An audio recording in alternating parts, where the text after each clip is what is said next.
오늘 본문 1절을 보니까 하나님을 잘 섬김으로 공의와 정의가 실현되던 성읍이 이제는 살인자들 뿐이었다, 그렇게 말씀을 합니다. 왜 이렇게 되었습니까? 창기가 되었기 때문이라고 말씀합니다. 창기라는 말은 한마디로 하나님을 버린 인생이라는 의미입니다. 자신을 사랑하는 남편을 버리고 창기가 된 아내로 비유하면서 남유다 백성의 우상 숭배를 책망하고 있는 것입니다. 우상 숭배를 하게 되는 그 출발선이 무엇이겠습니까? 자신의 욕망대로 살겠다는 것입니다. 그러면 언제부터 창기가 되었습니까? 에덴 동산에서 인류의 조상 아담과 하와가 선악과를 따먹은 이후부터 모든 인류는 창기와 같은 삶을 살고 있는 것입니다. 그들을 다시 뭐라고 하십니까? 살인자라고 말씀하십니다. 하나님을 떠난 삶, 우상 숭배의 결과로 필연적으로 나타나게 되는 그런 인생의 극한 도덕적 타락상을 지적하고 있는 것입니다. 사실 하나님을 떠난 인생이 지을 수 있는 죄 가운데 살인죄가 가장 큰 것인데, 이 살인죄는 가인이 아벨을 죽인 것으로부터 시작이 된 것입니다. 우리가 반드시 기억할 것은 하나님이 아닌 것을 하나님처럼 섬기는 모든 우상 숭배의 행위는 근본적으로 인간의 이기적인 욕망으로부터 시작되는 것이기 때문에 도덕적인 타락은 너무도 자연스러운 현상이라는 것입니다. 자, 그러면 공의와 정의가 사라진 예루살렘 성읍의 상태 어떤 것입니까? 22절 말씀 다시 한번 읽겠습니다. 22절 한번 보세요. 같이 시작. 내 은은 찢기가 되었고 너의 포도주에는 물에 섞였다. 포도주에 물이 섞이고 은은 찢기가 되었다. 이 말은 별 해석이 필요 없을 만한 정도로 충분히 알 수 있는 거예요. 세상에 존재하는 모든 것은 저마다의 가치를 지니고 있습니다. 그리고 그 존재의 가치를 위해서는 결코 잃어버리거나 변질이 되어서는 안 될 아주 중요한 속성이 있습니다. 21절 말씀에서 예루살렘 성읍을 가리키는 말로 사용하고 있는 창기, 즉 남편을 버린 아내, 그 아내가 남편을 버리게 된 이유가 무엇이겠습니까? 변한 것입니다. 좋게 변한 것이 아니라 나쁘게 변질된 것입니다. 서로 사랑하던 부부였는데 아내가 남편에게서 마음이 떠났습니다. 왜 떠나야 했습니까? 남편 때문이겠습니까? 그럴 수도 있습니다. 결혼을 하고 얼마를 살다 보니까 결혼 전에 기대했던 것과는 너무도 다른 남편의 모습을 보게 되어서 마음이 서서히 돌아설 수도 있을 것입니다. 사람들이 그렇잖아요. 결혼하려고 온갖 미끼를 다 던져서 결혼하고 봤더니 거짓으로 나이스한 행동도 하고, 결혼하기 전에는 차문도 열심히 열어주고 막 그러더니 이건 내가 왜 이것까지 열어줘야 돼? 여자들이 미국 오면 이딴 거부터 배워 이러면서 막 그러잖아. 나중에는 또 처음에 살아나가. 그러니까 여자가 마음 또 자꾸 떨어질 수 있잖아요. 별것도 아닌데 소리 팍팍 지르고. 물 좀 떠다 먹으면 되지. 지가 물 좀 떠다 줄래? 그러고 뭐 하는데 테레비보고 있으면서 담배 피고. 그러니까 점점 싫어지지. 여자가 그렇게 해서 마음이 돌아설 수도 있을 거예요. 요즘 시대는 이게 아니네, 내 인생을 이렇게 끝낼 수 없어, 이렇게 결정을 하는 것이 아주 빠릅니다. 참아주고 기다려주고 좀 더 나아지도록 노력하는 희생의 모습을 보기가 쉽지 않습니다. 요즘 여자들이 누가 그렇게 살아? 한두 번이지. 계속 그러면 몇 년 더 살아본다고 그래? 아니, 요새는 안 그래. 신혼여행 갔다가 비행기 안에서 다투다가 헤어지는 거 봤어요? 이 남자 안 되겠네 결정한 거야. 그냥 바로 빠르게. 얼마나 빠른지 몰라 요즘에는. 우리가 살아가는 이 시대의 특성 중 하나입니다. 모든 걸 자기 중심으로 살아가는 이기적인 삶의 모습인 것입니다.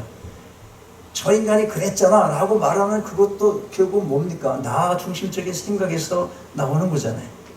그런데 문제가 뭐냐면 오늘 창기가 되어 떠난 아내는 남편을 핑계 삼을 그런 상황이 아니라는 데 있습니다. 자신의 마음이 떠난 이유를 남편에게 돌릴 수가 없습니다. 왜 그렇습니까? 여기서 창기라는 말은 예루살렘 성읍을 비유한 것이고, 그 예루살렘 성읍의 남편은 바로 여호와 하나님이시기 때문에 그런 것입니다. 인간 남편에게서는 얼마든지 핑계거리를 찾을 수가 있을 것입니다. 그러나 하나님을 떠난 인생들은 그 무엇으로도 하나님을 핑계 삼을 수가 없습니다. 사람은 누구든지 시시때때로 변할 수 있기 때문에 신뢰가 깨질 만한 일도 저지르기도 합니다. 결혼식 올릴 때 많은 사람들 앞에서 서약을 하지 않은 부분은 없습니다. 검은 머리가 팥뿌리가 되도록 서로 변치 않고 사랑하면서 살겠다, 죽을 때까지 변치 않겠다는 것입니다. 그렇게 서약을 합니다. 문제가 뭡니까? 그런 서약 자체가 변함없는 사랑을 서로에게 보장해주지 못한다는 데 있습니다. 그러나 여러분, 하나님의 사랑은 변함이 없습니다. 변함없는 사랑 위에 세워진 하나님의 언약도 당연히 영원한 것입니다. 결코 흔들리거나 취소될 수가 없습니다. 이집트의 노예 생활에서 이스라엘 자손을 해방시키신 하나님께서 그들에게 이런 언약을 세우셨습니다. 출애굽기 6장 7절입니다.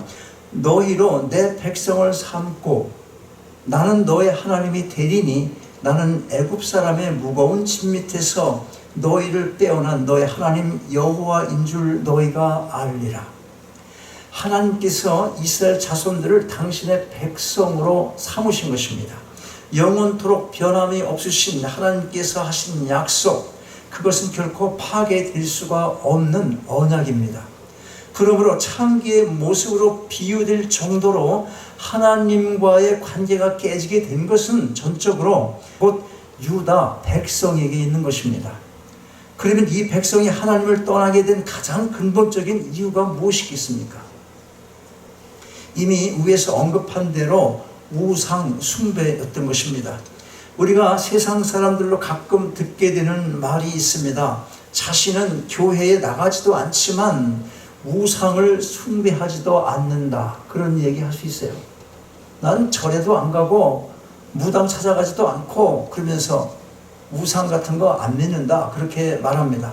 왜 그 사람들이 이렇게 말을 합니까?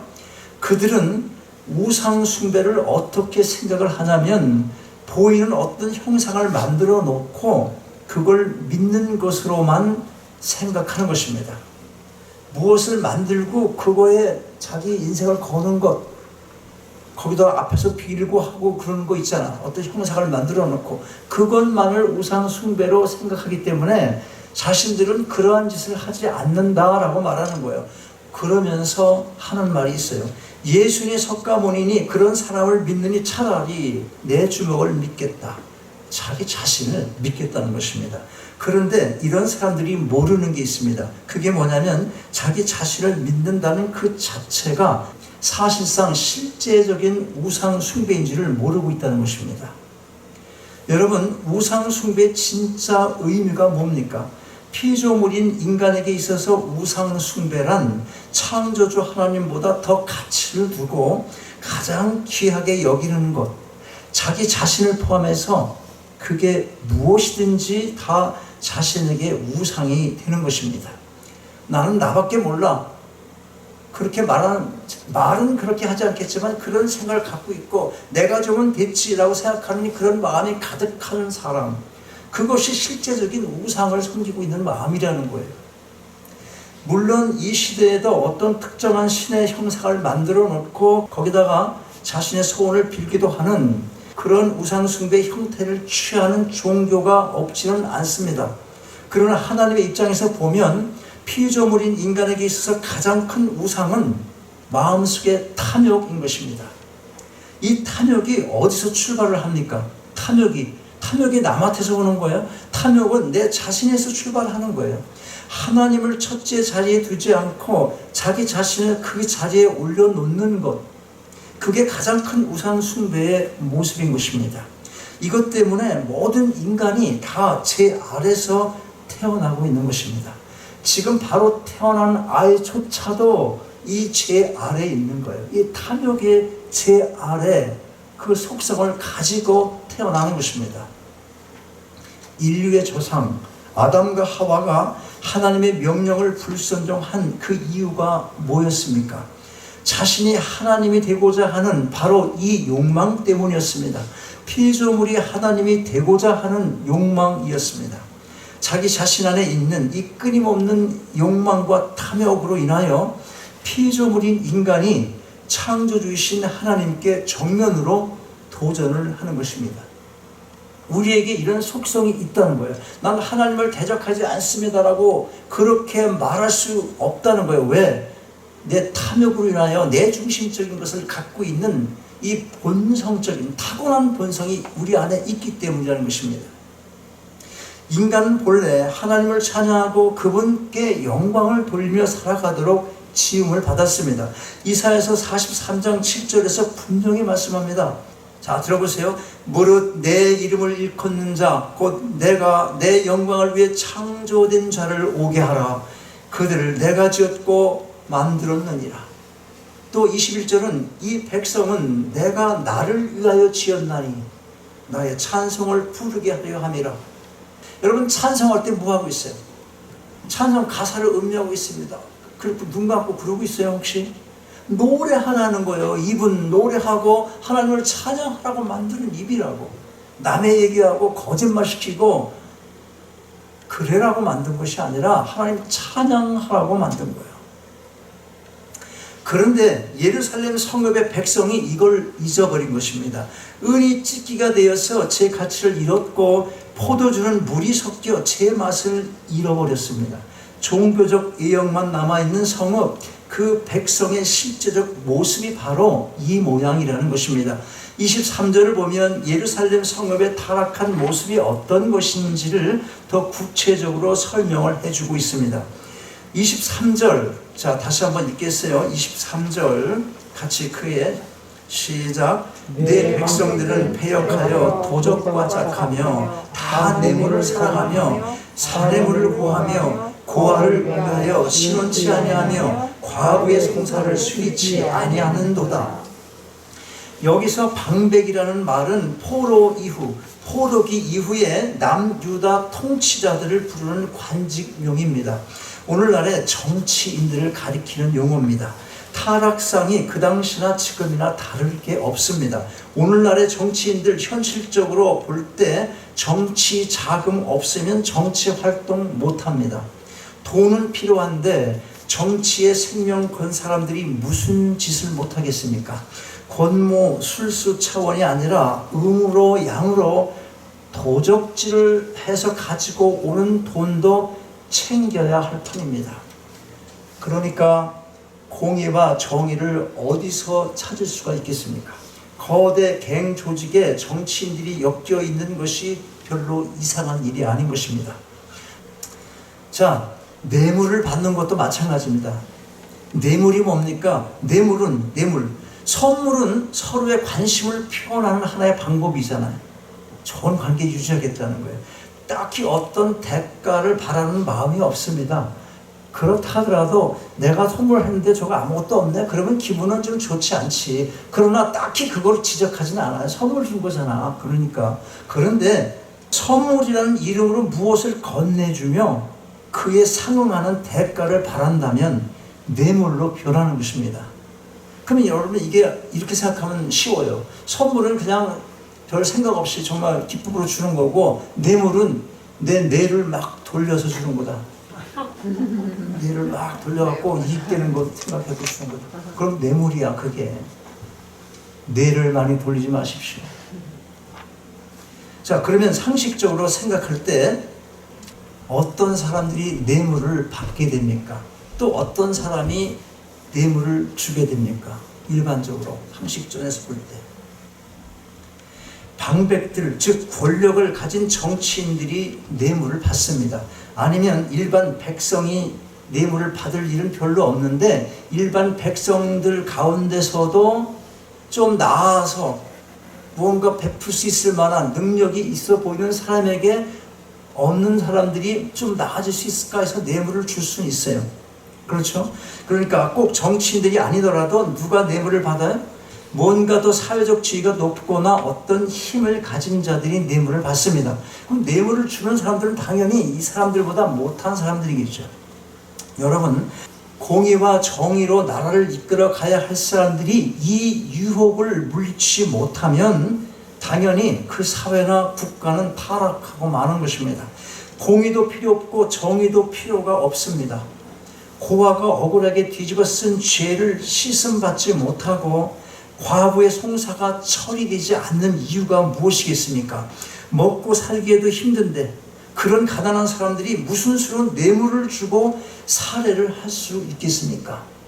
고아가 무슨 힘으로 이걸 해결해야 되겠는데 뇌물 줄 무슨 힘이 있어? 그럼 뇌물 못 주니까 이걸 처리하지 않는 거예요.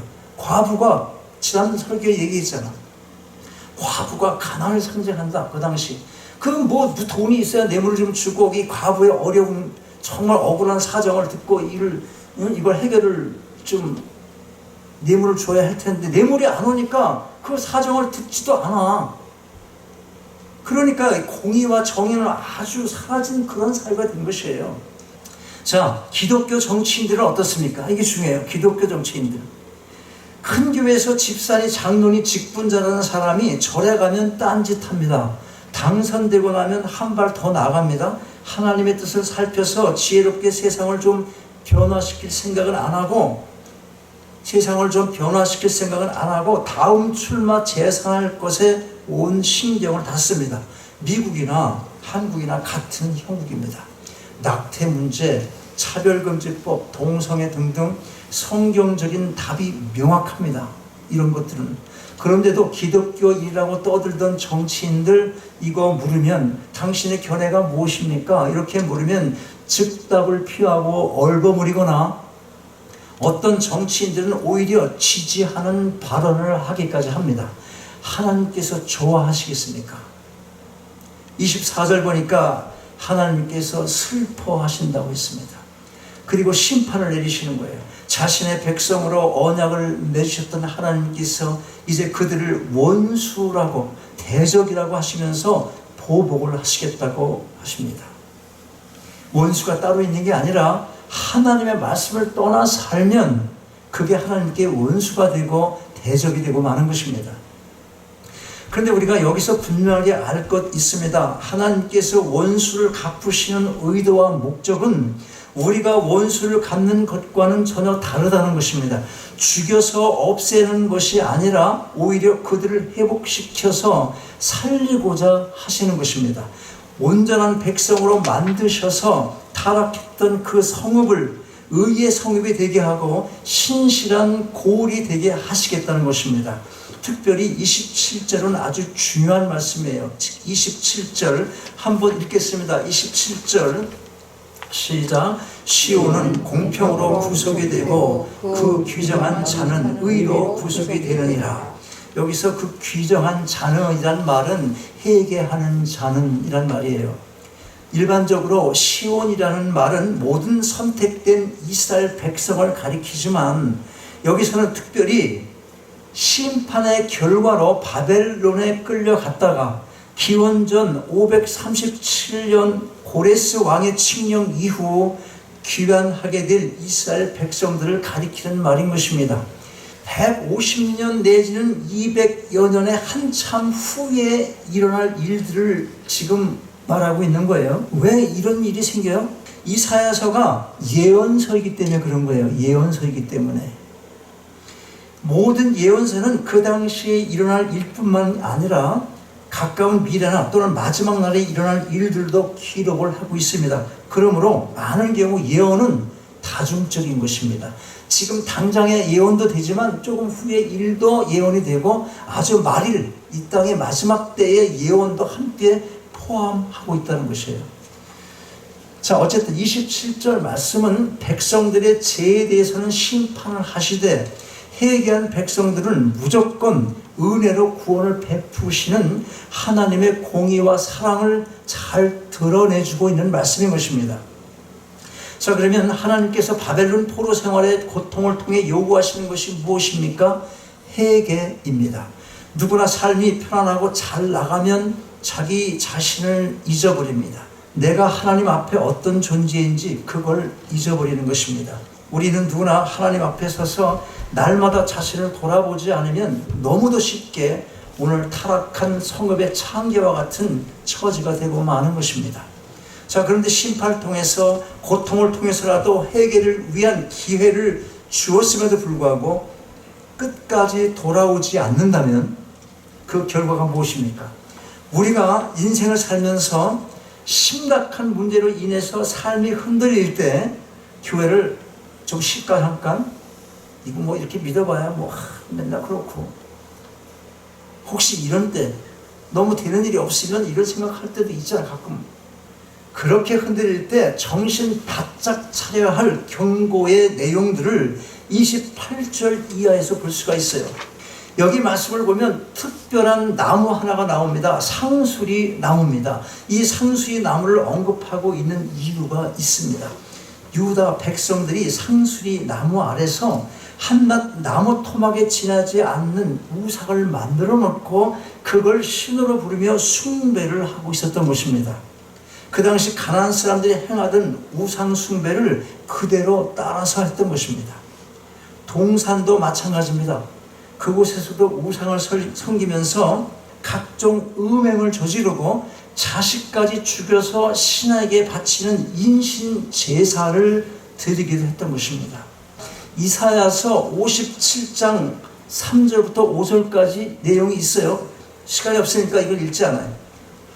그러므로 상수리 나무나 동산이 심판을 받게 된다는 말씀은 우상 숭배의 죄에 대한 여호와의 심판을 강력하게 경고하고 있는 것입니다.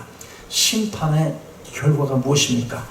상수리 나무 아래서 또 동산에서 온갖 우상을 섬기며 기뻐하던 자들이 부끄러움을 당하게 될 것이며, 그 상수리 나무는 마를 것이고 동산은 물이 없는 동산으로 변하게 될 것입니다. 그런데 여기서 끝이 아닙니다. 더 큰 심판이 있습니다. 교회 쉴까? 믿음 생활 이렇게 해서 뭐하나? 지쳤다 나도. 이런 생각 들으면 지금 이 더 큰 심판이 뭔지를 생각하셔야 돼요. 그것이 바로 31절 말씀의 내용입니다. 31절 같이 한번 읽겠습니다. 31절 시작. 강한 자는 사모라기 같고 그의 행위는 불티 같아서 함께 탈 것이나 끌 사람이 없으리라. 엄청난 심판이죠. 이게 어디서 예언되는 겁니까? 요한계시록에 꺼지지 않는 불의 심판을 받는다는 거예요. 그냥 타고 없어지기만 해도 좋은데 타고 없어지는 게 아니라니까. 계속 탄다니까. 그 심판이 우리에게 놓여 있는 거라고. 이거 잘 모르고 그냥 교회 나오면 내 자식 잘 되고 우리 남편 잘 되고 뭐 잘 되고 뭐 부자 되고 땅을 하나 사고 뭐 투기했더니 잘 되고 그런 게 아니라고. 이 교회가 지금 잘못되어 있는 거예요. 바꾸셔야 됩니다. 엄청 다른 차원이라고. 영원한 불심판을 받게 된다는 거예요. 뭐 하지 않으면, 회개하지 않으면, 죄를 많이 지어서 여러분이 불의 심판을 받는 게 아니에요. 다 죄를 짓습니다. 뭐 하라는 겁니까? 회개하라는 거예요. 회개하라는 것입니다. 하나님의 마지막 심판이 바로 이겁니다. 하나님을 떠난 자들의 비참한 결말인 것입니다. 여러분, 하나님을 떠난 우상 숭배가 얼마나 큰 죄인지를 다시 한번 자각하시고, 혹시라도 하나님보다 더 가치를 두고 있는 그 무엇이 있다면 온전히 제거하는 결단이 있기를 바랍니다. 그래야 하나님의 사랑을 더 깊이 체험하고 하나님께 기쁨이 되는 여러분의 삶을 살아가게 되시기를 주의 이름으로 축원합니다. 아버지 하나님, 하나님만을 섬기고 인생의 모든 것을 맡겨드린다고 말은 하지만 저희의 삶의 모습이 예루살렘 성읍의 백성들과 다를 바가 없음을 고백합니다. 내 중심적인 삶, 세상의 탐욕의 유혹에서 온전히 자유하기를 원합니다. 모든 우상을 버리고 오직 하나님께 소망을 갖게 해주시고 공의와 정의가 실현되는 나라를 바라보며 하나님의 백성된 신분으로 이 땅을 신실하게 살아가게 하옵소서. 주 예수 그리스도 이름으로 기도하옵나이다. 아멘. 일어나셔서 기도하십니다.